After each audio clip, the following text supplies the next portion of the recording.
Yes, I do. I have a question posed from Alexandra. This is especially for Helga.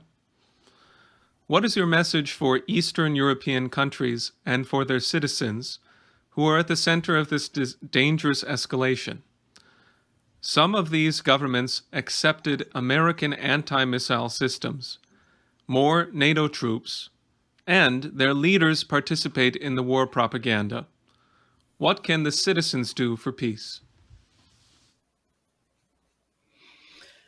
Well, I mean, the argument is always, that these smaller East European countries are afraid of Russia and therefore need protection and so forth.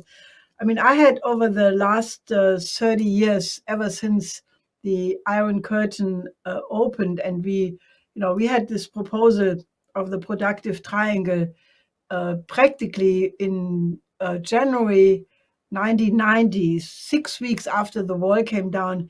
We had this proposal in the form of a brochure, how to connect Western and Eastern Europe through the so-called productive triangle, which was the idea to integrate this region from Paris, Berlin, Vienna through modern infrastructure, maglev trains, other high-tech investments, make it more productive, then bring this development in the form of development corridors to Eastern Europe, to Warsaw, to Hungary, so I traveled in these months when everything was still completely undecided, and presented this proposal. And this would have been in the very interest of these countries. In any case, I'm only mentioning it that I have a hands-on experience what went wrong. And the problem is that a lot of the genuine self-development which occurred in these East European countries was bought off. I mean, people came in with checkbooks from the West and said, no, you are not going to be the leader of this group or party. You are going to be that. And they put up a system of very corrupt people. And I could tell you some stories of very high-ranking people who were absolutely horrible.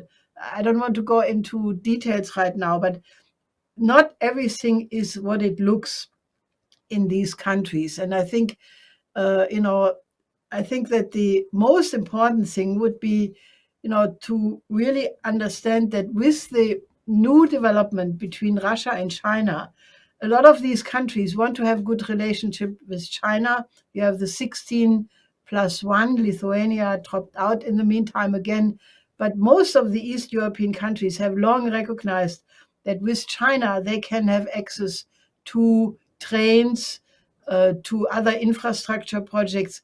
And I think that, I think it's a lot of question of education and, basically, diffuse this idea of competition, that it's, the idea to have Build Back Better and Global Gateway as competition to the Belt and Road Initiative is really stupid. I mean, if you think about it, we have world famine of biblical dimensions with up to 300 million people on the verge of starvation, according to the World Food Program. You have Afghanistan, which is a whole nation. 98% of the people are food insecure, which means they are in danger of not making it. So I really think we have to have a paradigm shift whereby we say, if the European Union wants to have a development perspective, if the United States wants to have a development perspective, we have to mobilize a base of people who say we have to put these efforts together. And the East European countries would do much better. I mean, I think that in the coming period with inflation, with the pandemic really not yet under control. I mean, maybe it is with Omicron dying down, but I don't think so. The next pandemic is lurking around the corner. I think what we have to do is we have to really think, where should the future of humanity be? I think the economic integration of Europe from Lisbon all the way to Vladivostok, and beyond that all the way to the southern tip of Argentina and Chile, and to the northern tip of North America, then going through the Bering Strait. We have to integrate that. And once people, even the military-industrial complex, if they kill the whole world, they have no profit left. So I think the idea that we can think in terms of, what Chess Freeman said in an interview recently, let the Chinese build a railway and put some American goods on that railway to transport, or let the Chinese build airports and American planes fly in technological know-how to transform the underdeveloped countries somewhere, in the southern hemisphere.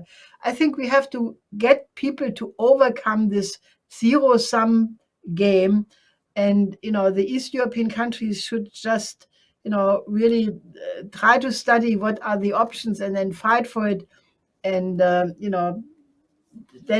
there will be some hope. I don't think that if they are the playground and the play toys of geopolitics, they will be smashed and they have no advantage. So maybe this conference will help them to get a better idea.